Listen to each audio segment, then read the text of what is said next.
어느 부부 사이에 아주 심각한 다툼이 일어났습니다. 남편은 아내와 함께 살면서 상처를 받느니 차라리 떨어져 사는 것이 좋겠다고 생각해서 짐을 챙겨가지고 집을 나갔어요. 예전엔 여자들이 주로 나갔지만 요즘은 남자들이 나가는 추세라고 그러지 않습니까? 남편이 집을 나갔다는 사실에 아내는 자존심이 상했습니다. 그런데 짐을 싸서 나간 이 남편이 잠시 후에 다시 돌아오는 겁니다. 아내는 내심 반가웠지만 자존심 때문에 왜 다시 들어왔냐고 이렇게 따져 묻습니다. 그러면서 남편의 눈치를 살피게 되죠. 그러다 남편은 자신의 가장 소중히 여기는 것을 다시 찾으러 왔다고 대답을 해요. 아내가 갑자기 긴장을 합니다. 저 남편이 나 몰래 거액을 저금해놓고 그 통장을 가지러 온 거 아닌가? 아니면 집 문서를 어떻게 하려는 것이 아닐까? 가슴이 쿵덕쿵덕 뛰기 시작을 합니다. 그게 뭐냐고 아내가 퉁명스럽게 질문을 하니까 남편이 이렇게 대답을 하더랍니다. 내가 당신과 싸우고 집을 나가서 가장 소중한 것이 뭘까 한번 내가 진지하게 생각해 봤어. 그런데 내게 가장 소중한 것은 바로 당신이라는 겁니다. 당신을 두고 혼자 나갈 수가 없었다는 거죠. 그래서 두 사람이 서로 부둥켜 안고 울었다는 얘기입니다. 사랑하는 성도 여러분, 집을 떠나지 마십시오. 가장 소중한 이가 그곳에 있습니다. 여러분, 교회를 떠나지 마십시오. 가장 귀한 진리가 바로 이 자리에 있습니다. 무엇보다도 우리는요, 주님을 떠나서는 안 됩니다. 우리 주님께 참 생명이 있음을 분명하게 믿게 되기를 주님의 이름으로 축원을 드립니다. 우리 옆에 계신 분 다시 우리 마스크 쓰고 인사하시겠습니다. 집을 떠나지 맙시다. 교회를 떠나지 맙시다. 예수님을 떠나지 맙시다. 인사만 나누세요. 할렐루야. 그런데 오늘 본문의 말씀은 우리가 잘 아는 것처럼 아버지를 떠난 아들들의 이야기입니다. 그리고 떠난 아들을 진실로 사랑하는 아버지에 대한 이야기이기도 하죠. 그들이 아버지를 떠난 이유는요, 아버지의 마음을 제대로 헤아리지 못했기 때문입니다. 우리가 잘 아는 것처럼 둘째 아들이 자기 몫을 챙겨가지고 떠나려고 하죠. 여러분, 유대인의 상속법은 생각보다 까다롭고 복잡합니다. 아버지가 돈은 멀쩡히 두고 살아계신데 자녀들이 재산 상속을 요구하는 것 자체가 당시 사회 통념상 있을 수 없는 일입니다. 그런데 이 둘째가 있을 수 없는 일을 요구하고 있는 거죠. 여러분, 탈무드에 따르면 아버지가 살아계심에도 불구하고 자식들이 자기 몫의 재산 상속을 요구할 수 있는 경우는 두 가지입니다. 그건 결국 부자 간의 인연을 끊자는 거예요. 이런 경우 외에는요, 결코 재산 상속을 할 수가 없어요. 그리고 이것을 좀 더 극단적으로 확대를 하면 나는 아버지가 빨리 돌아가셨으면 좋겠다는 거예요. 그러니 이 둘째 아들이 얼마나 몹쓸 자식입니까? 단순히 상속받을 재산을 요구하는 정도가 아니라 더 나아가 부자 간의 인연을 끊자는 거예요. 재산 때문에 아버지가 일찍 돌아갔으면 좋겠다. 아버지하고 별로 관계를 이어가고 싶지 않고 빨리 내 재산 달라. 그러면서 아버지하고 나하고 이제 이 을을 끊자는 거죠. 이게 바로 둘째가 바로 그런 자식입니다. 여러분, 둘째 아들이 먼 나라에 가서 주색 잡기에 빠져서 상속받은 재산을 다 탕진했기 때문에 당자가 아닙니다. 재산 때문에 아버지와의 인연을 끊자는 거. 아버지 없는 것이 더 좋겠다. 그래서 그를 당자라고 부르는 거예요. 이걸 우리가 영적으로 해석을 하면 나는 하나님 없이 살겠다. 하나님 제발 내 삶에 관여하지 마시고 내 삶에 간섭하지 마십시오. 하나님이 내 삶에 걸림이 됩니다. 난 하나님 없이 자유롭게 살기를 원합니다. 이게 바로 둘째 아들의 태도였던 겁니다. 그러니까 결국 이 둘째 아들의 모습이 바로 이 바벨탑을 쌓던 인간들의 모습 아닙니까? 바로 우리 죄인들의 전형적인 모습 아닙니까? 그런데 아버지는요, 그런 아들일지라도 오매불망 그 아들을 기다려요. 아버지의 마음은 온통 떠난 아들에게 향해 있었던 겁니다. 아들이 어디에 있는지, 그가 뭘 하며 사는지 늘 그것이 궁금하고 그것이 안타까워하며 기다리고 있었던 아버지인 것이죠. 그러던 어느 날 아들이 돌아와요. 비록 모든 재산을 다 탕진했지만 그래도 건강하게 살아서 아버지 집으로 돌아온 겁니다. 아버지는 너무나도 기쁜 나머지 이 아들을 위해서 잔치를 베풉니다. 아들이 죽었다가 살아났기 때문에 즐거워하고 기뻐하는 것이 마땅하다 하며 잔치를 성대하게 베풀게 되었던 거죠. 그런데 여러분, 오늘 본문에 보시면 또 다른 탕자가 등장합니다. 바로 그는 첫째 아들이에요. 밭에서 돌아온 이 큰아들은요, 잔치하는 것을 보고 대체 무슨 일이 있었는지 종에게 자초지종을 묻게 되죠. 그러고 난 다음에 이 첫째 아들이 아주 몹시 분노합니다. 아버지가 나와서 첫째를 달래면서 잔치에 같이 함께 참여하자고 이렇게 권면하는데도 불구하고 오히려 이 첫째 아들은 아버지에게 항의하면서 잔치에 참여하지 않습니다. 그렇다면 여러분, 첫째는 왜 분노했습니까? 왜 아버지가 베푼 잔치에 참여하지 않는 것입니까? 동생이 살아서 돌아왔는데 왜 함께 기뻐하지 못하고 있는 것입니까? 도대체 아버지와 첫째의 차이는 무엇입니까? 그는 왜 집안에 있으면서도 탕자가 된 것입니까? 오늘 저는 세 가지를 여러분들과 함께 나눠보자 합니다. 첫 번째로 우리가 생각해 볼 것은 뭐냐면 큰 아들과 아버지의 관심이 어디에 있느냐 하는 거예요. 오늘 25절 26절에 보면 맏아들은 밭에 있다가 돌아와 집에 가까이 왔을 때에 풍악과 춤추는 소리를 듣고 한 종을 불러 이 무슨 일인가 물은데, 밭에서 돌아온 첫째는요, 집안에서 나오는 흥겨운 잔치 소리를 듣게 되죠. 그는 종을 불러서 무슨 일로 이 잔치를 벌이게 되었는지를 물어요. 여기서 물은데라고 하는 이 표현은요, 사도행전에 7번 나오는 표현인데 이 표현은 아주 꼼꼼하게 지속적으로 캐묻는 모습입니다. 그러니까 첫째는 이 종에게 무슨 일로 잔치를 벌이는지, 잔치의 규모는 어느 정도인지, 누가 잔치에 참여했는지를 아주 그 디테일하게 아주 꼬치꼬치 캐물었던 거예요. 그리고 그 모든 사실을 다 알고 난 다음에는요, 분노한 나머지 이 잔치 자리에 참여하려고 하지 않습니다. 여러분, 그러자 아버지가 나와서 아들을 권면을 해요.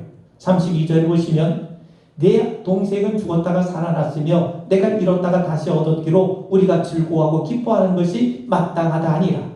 여러분, 여기서 우리가 누굽니까? 아버지와 첫째 아들이죠. 네가 한 가족으로서, 형제로서 이 잔치에 참여해서 함께 즐거워하고 기뻐하는 것이 이게 마땅한 것 아니냐? 당연하다는 거예요. 그런데도 첫째 아들은요, 이 한사고 이 잔치에 참여하는 것을 거부하게 되죠. 그렇다면 이 차이가 무엇입니까? 바로 관심의 차이예요. 어디에 우선권이 있느냐? 그 우선순위의 차이입니다. 아버지의 관심은요, 죽었다가 살아난 아들, 잃었다가 다시 얻은 아들에게 가 있어요. 그런데 우리가 살펴보겠습니다만 이 첫째 아들의 관심은 동생에게 있는 것이 아니라 재물에 있어요. 밭에 가 있습니다. 아버지의 관심이 생명에 있었다면 첫째 아들의 관심은요, 밭의 소출인 물질에 가 있었던 거예요. 아버지의 관심이 건강하게 살아서 돌아온 아들에게 있었다면 첫째의 관심은요, 동생의 허물에 있어요. 여러분, 형이 뭐라고 얘기를 합니까? 동생의 재산을 탕진했다고 분노하고 있지 않습니까? 저 아들은 아버지의 재물을 창녀와 함께 다 써버린 자식 아닙니까? 그러면서 자기의 동생의 허물에 집중하고 있어요. 여러분, 아버지의 관심은 어디에 있습니까? 둘째 아들이 돌아왔어요. 정신을 차리고 이제 아들의 모습으로 새롭게 그 모습을 회복해 가야 되는 그 미래에 관심이 있었다면 첫째의 관심은요, 동생의 과거 모습에 대한 분노와 저주에 사로잡혀 있는 거예요. 여러분, 아버지는 아들이 다시 돌아온 것이 기뻤어요. 잃었던 아들을 다시금 되찾았던 것이 너무나도 감사했던 겁니다. 죽었던 아들이 다시 살아난 것이 너무나도 가슴 벅찬 나머지 이 아들을 위해서 잔치를 벌인 거예요. 그런데 첫째 아들은요, 동생이 허비한 재산이 아깝고 괘씸해서 잔치에 참여한 것 자체를 거부했던 것이죠. 여러분, 27절을 보시면 첫째 아들이 격분한 순간이 나오는데 27절을 보시면 당신의 동생이 돌아왔음에 당신의 아버지가 건강한 그를 다시 맞아들이게 됨으로 인하여 살찐 송아지를 잡았나이다. 살찐 송아지를 잡았다는 말에 그 말을 듣는 순간 그 마음속에 갑자기 부하가 치밀어 오른 겁니다. 그렇다면 여러분, 왜 아버지는 살찐 송아지 잡았습니까? 둘째가 건강한 모습으로 다시 돌아오게 된 것이 너무나도 기쁘고 감사하니까 살찐 송아지를 잡은 거예요. 그런데 똑같은 상황에서 첫째 아들은요, 살찐 송아지 잡는 게 아까운 거예요. 살찐 송아지 한 마리 때문에 그걸 통해서 첫째 아들의 관심이 어디를 향해 있었는지를 분명하게 우리에게 가르쳐주고 있는 것이죠. 인도에 어떤 아낙네가 아이를 낳고 헐레벌떡 병원에 들어와서는 아주 살려달라고 애걸복걸을 합니다. 아이를 진찰한 의사는 우리 같은 작은 시골 마을 병원에서는 어려우니까 빨리 도시로 가서 큰 병원으로 옮겨서 수술을 받아야 된다고 말해줘요. 그렇지 않으면 아이의 생명이 위태로울 수 있다는 겁니다. 그러자 아이의 엄마가 되물어요. 그러면 우리 집 소는 어떻게 하고 아이를 도시로 데려갑니까? 그러자 옆에 있었던 이 선교사가 아니 아이가 죽느냐 사느냐 하는 판에 소가 뭐가 그리 중요하다고 소를 걱정하십니까? 소가 중요합니까? 아이가 중요합니까? 그랬더니 그 여인이 하는 대답이 너무나도 충격적이었다는 겁니다. 그거야 당연히 소가 중요하죠. 아이는 2, 3년이면 다시 낳을 수 있지만 소는 평생 일해서 돈을 모아도 한 마리 사기가 어렵지 않느냐고 이렇게 항변을 하더라는 거죠. 여러분 첫째 아들은요 나름대로 최선을 다하며 일하며 살아왔을 겁니다. 어쩌면 그 동네에서 성실한 사람이란 인정도 받았을 거예요. 동생 아버지 재산을 가지고 떠났지만 그래도 아버지 밑에서 아버지를 잘 섬기는 효자라고 인정도 받았을 겁니다. 그런데 그의 인격이 너무 쉽게 분노하고 일그러져 있어요. 집에서 흥겨운 잔치가 벌어진 것도 모르고 밭에서 일만 하고 있는 겁니다. 아버지가 나와서 권면을 해도 완강하게 버티고 집에 들어가지 않고 있어요. 오히려 아버지의 설득에 반항하기까지조차 합니다. 그런데 여러분 그는요 일을 중시하고 밭의 소출을 중요시 여겼을지 모르겠습니다만 사람을 중요하게 여기진 않았어요. 밭에서 땀을 흘리고 밭의 작물을 열심히 돌보면서도 정작 자기 동생에 대해서는 아무런 관심도 기울이지 않았던 겁니다. 재물은 사랑했지만 동생, 사람은 사랑하지 못했던 거죠. 이게 그가 잔치에 참여하지 않은 이유입니다. 이것이 바로 동생이 살아왔음에도 불구하고 함께 기뻐하고 즐거워하지 못한 이유였던 거예요. 여러분 살찐 송아지 한 마리 아까워하는 사람이 잔치 즐길 수 있겠습니까? 그런 사람이 어찌 영혼을 소중히 여기며 즐거워할 수 있단 말입니까? 만약 그가 생명에 관심이 있었다면 영혼에 관심이 있었다면 동생이 다 돌아온 곳을 누구보다도 기뻐하고 감격했을 거예요. 그런데 그는 만몬주의에 사로잡혀 있었던 거예요. 그렇기 때문에 영혼을 회복하는 일, 생명의 가치를 회복하는 일, 사람을 사랑한 일에는 작은 마음조차 나누지 못했던 것이죠.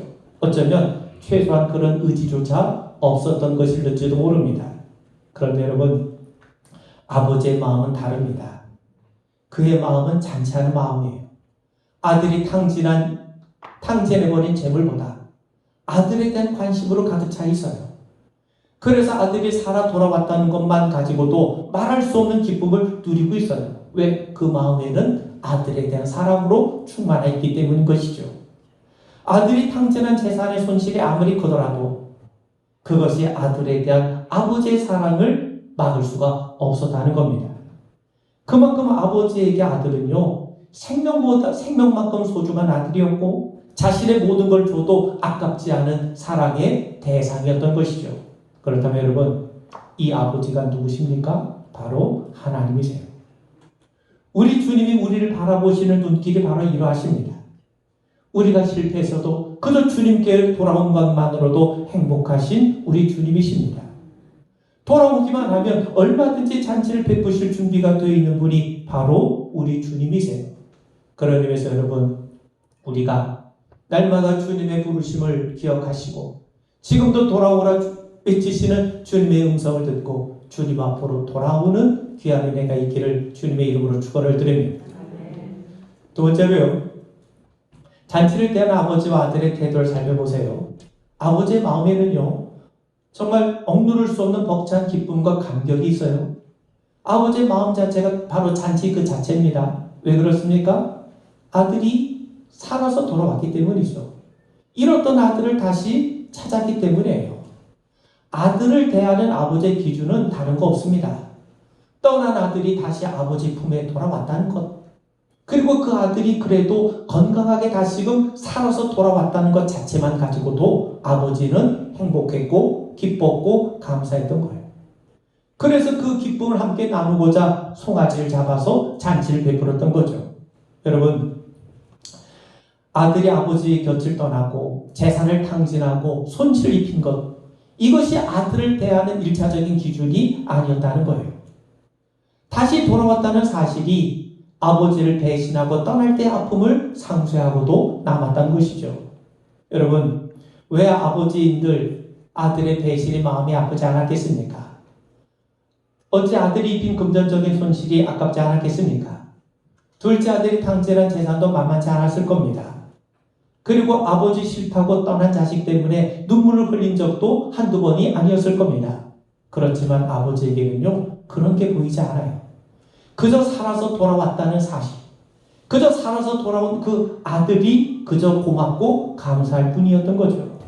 여러분, 그렇다면 어떻게 이런 일이 가능합니까? 사랑 외에 달리 무엇으로 설명할 수 있겠습니까? 여러분,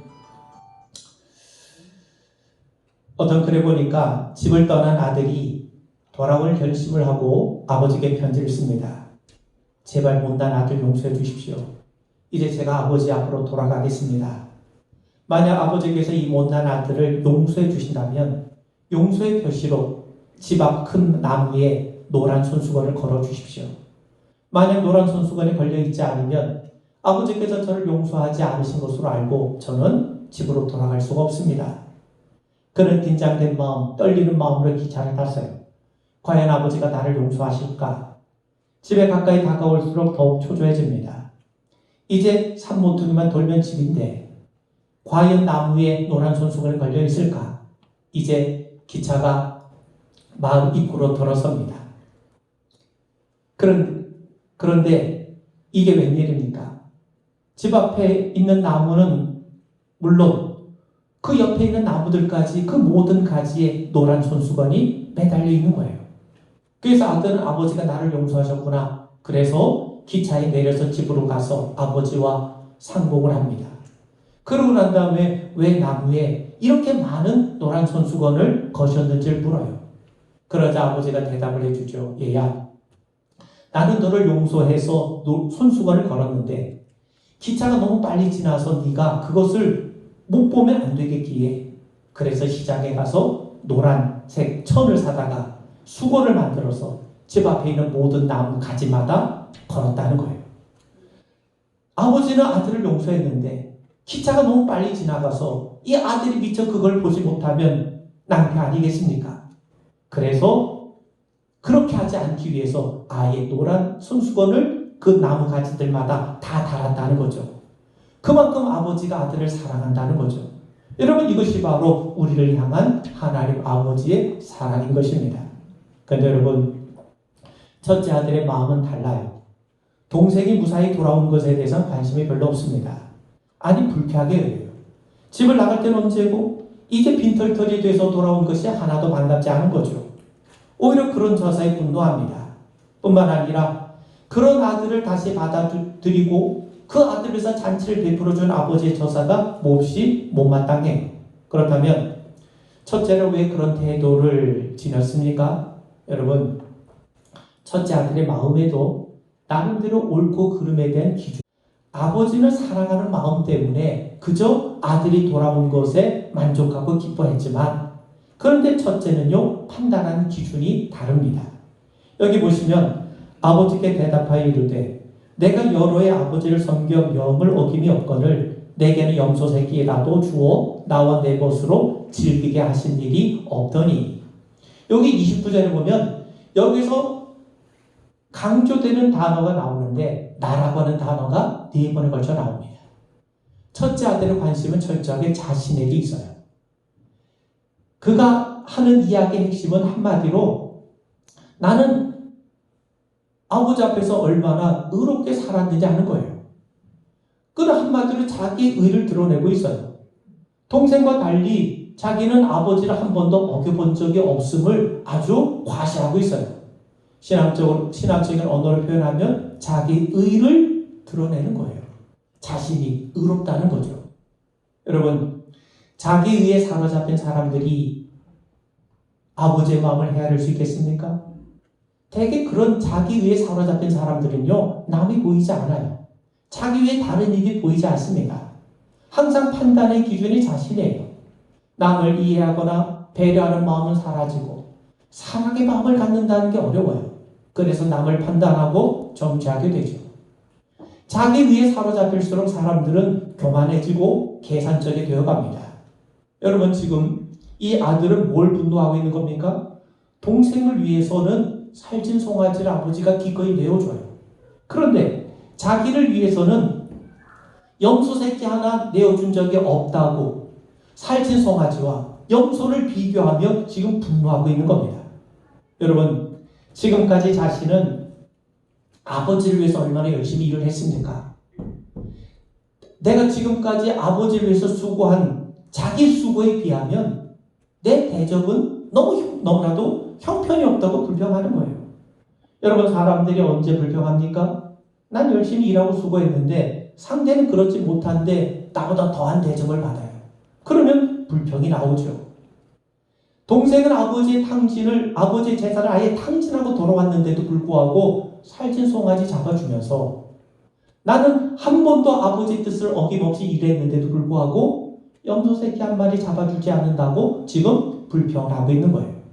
여러분, 이 첫째 아들과 같은 함정과 유혹에 넘어질 수 있는 사람들이 바로 우리들입니다. 집을 떠난 둘째만이 탕자가 아니에요. 집안에 있으면서도 아버지의 뜻을 헤아리지 못한 첫째 역시 탕자이기는 마찬가지입니다.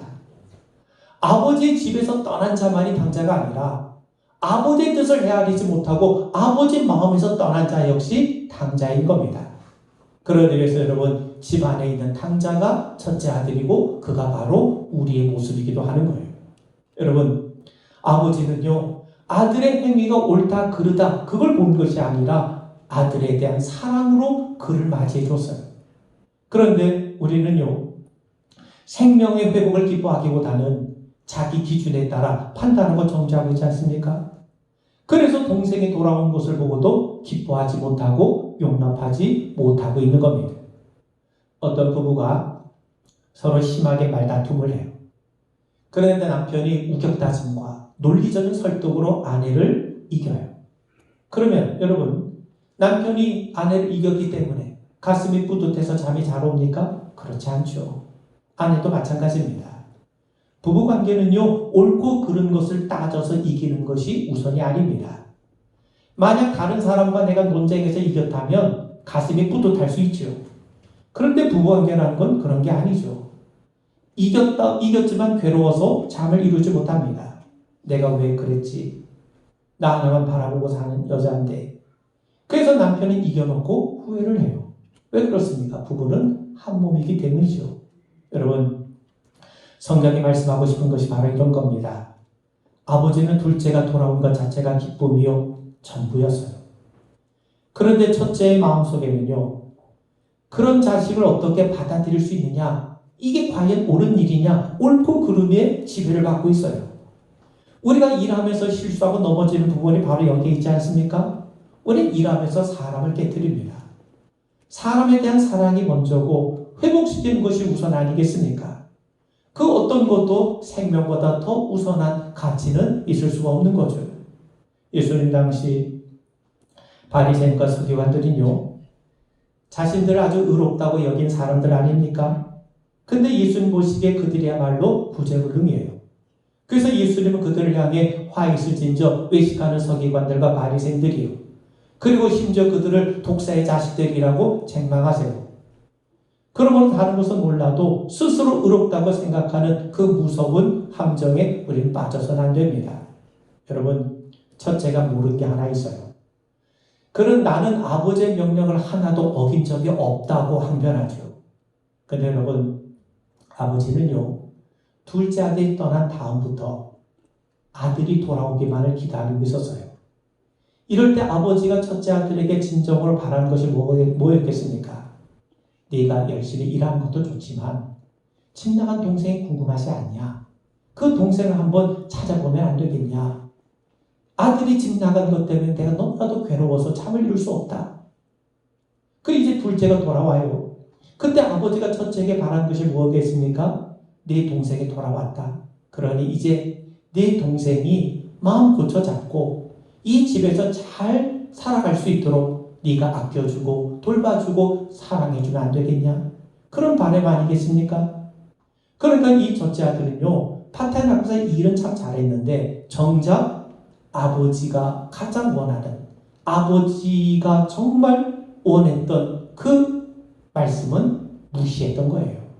여러분, 바리새인들이 예수님 앞에 찾아와서 하나님의 계명 중에 가장 크고 첫째 되는 계명이 무엇입니까? 그래서 예수님이 하나님을 사랑하고 네 이웃을 내 몸과 같이 사랑하는 것이 율법이라, 율법의 핵심이요 정신이라 말씀하시죠. 하나님이 자녀된 우리에게 요구하신 것이 무엇입니까? 우리가 하나님을 사랑하는 것과 더불어 하나님께서 우리에게 허락하신 여러 형제들을 사랑으로 품으라는 것 아니겠습니까? 그런 귀한 은혜를 함께 누리게 되는 우리 모두가 되기를 주의 이름으로 축원을 드립니다. 마지막으로요, 우리가 아버지 앞에서 어떤 자세를 갖느냐 중요한데 29절 보세요. 첫째 아들이 대답합니다. 내가 여러의 아버지를 섬겨 명을 어김이 없거늘 내게는 염소 새끼라도 주어 나와 내 벗으로 즐기게 하신 일이 없더니. 여러분, 이것이 첫째 아들이 아버지에 대해서 갖고 있는 인식이에요. 상속받은 재산을 다 탕진하고 돌아온 동생을 위해서는 살찐 송아지를 잡아주면서 정작 아버지 집에서 아버지께 지금까지 충성해온 자기를 위해서는 염소 새끼 한 마리 잡아준 적이 없다고 불평을 하고 있어요. 그러면 첫째 아들의 말이 맞습니까? 그렇지 않습니다. 12절을 보세요. 그 둘째가 아버지에게 말하되 아버지여 재산 중에서 내게 돌아올 분깃을 내게 주소서 하는지라. 아버지가 그 살림을 각각 나눠주었더니. 아버지가 재산을 둘째에게만 나눠줬습니까? 아니에요. 아버지는 그 살림을 각각 나눠줬어요. 둘째에게 몫을 떼어줄 때 첫째에게도 그에 해당되는 몫을 나눠주었다는 겁니다.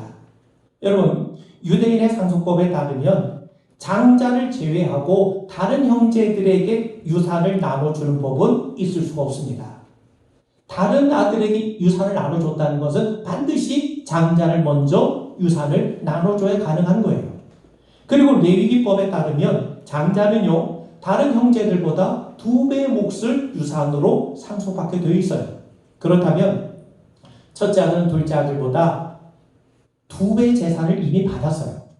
그리고 아버지가 직접 말씀했듯이 아버지 집에 있는 모든 재산이 사실상 첫째의 것이 아닙니까? 그런데 어째서 첫째는 자신을 위해서 염소 한 마리 내준 적이 없다고 따져 묻고 있는 겁니까? 사실 그는 제목 다 받았어요.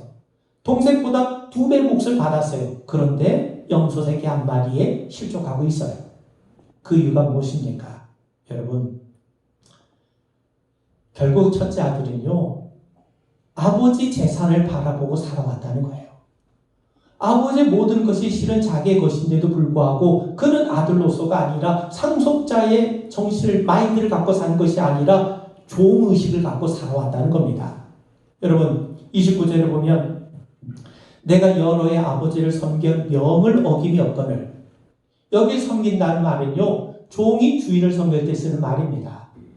지금까지 첫째는요, 아들로서 아버지를 섬긴 것이 아니라 아버지와 계약을 맺은 종으로 아버지의 명령을 마지못해 지켜왔다는 거예요. 그 말은 무슨 말입니까? 아들인데도 불구하고 아버지 재산을 어떻게 해서든지 더 많이 얻으려고 하는 그런 의식 가지고 살아왔다는 거죠. 그리고 28절을 보면 여기 노하여라는 말이 나오는데 일시적인 분노가 아니라 지속적으로 쌓인 깊은 노여움을 말해주는데 아들이 아들임에도 불구하고 아주 빈궁한 종의식을 갖고 살아왔음을 나타내주는 표현입니다. 그래서 아버지가 너무나도 기가 막혀서 뭐라고 말해줍니까? 31절에 보면 예, 너는 항상 나와 함께 있으니 내 것이 다 네 것이 아니냐. 아버지는 내 것이 다 네 것이다. 얼마나 풍성한 아버지입니까? 그런데 이 첫째는요, 염소 새끼 한 마리 준 적이 없다고 불평하고 있어요. 얼마나 빈궁한 의식입니까? 그러니까 첫째 아들은 엄청난 아버지의 사랑 아래 있으면서도 아들로서가 아니라 상속자로서가 아니라 빈궁한 종의식을 가지고 살아왔다는 거예요. 결국 첫째 아들은 아버지와 함께 있으면서도 정작 아버지의 마음에서 떠난 당자일 수밖에 없었던 거죠. 그래서 아버지의 권면에도 불구하고 집으로 들어가려고 하지도 않고 있지 않습니까? 성도 여러분, 신앙이라는 거는요, 날마다 하나님을 알아가는 겁니다. 성경은요, 우리 인간이 어떻게 하나님을 잘 섬길 수 있는가? 거기에 초점이 맞춰진 책이 아니라 하나님이 어떤 분이신가를 우리에게 알려주는데 초점이 맞춰져 있어요. 우리가 하나님을 바로 알아가면서 그 하나님 앞에 온전히 우리를 맡길 수 있는 것, 이게 바로 신앙의 성수가 아닙니까? 아버지가 어떤 분이신지 알아야 됩니다. 첫째 아들은요, 아버지가 어떤 분인지 몰랐어요. 그런 의미에서 집 나간 아들만 당자가 아니라 아버지의 사랑을 받고 있음에도 불구하고 아버지의 마음을 모르는 집안에 있는 당자 역시 아버지께로 돌아와야 할 자식인 겁니다. 그런 의미에서 여러분, 날마다 우리가 하나님 아버지의 마음을 알아가면서 날마다 주님 앞으로 돌아오게 되는 우리 모두가 되기를 주의 이름으로 축원을 드립니다. 우리 기도하겠습니다.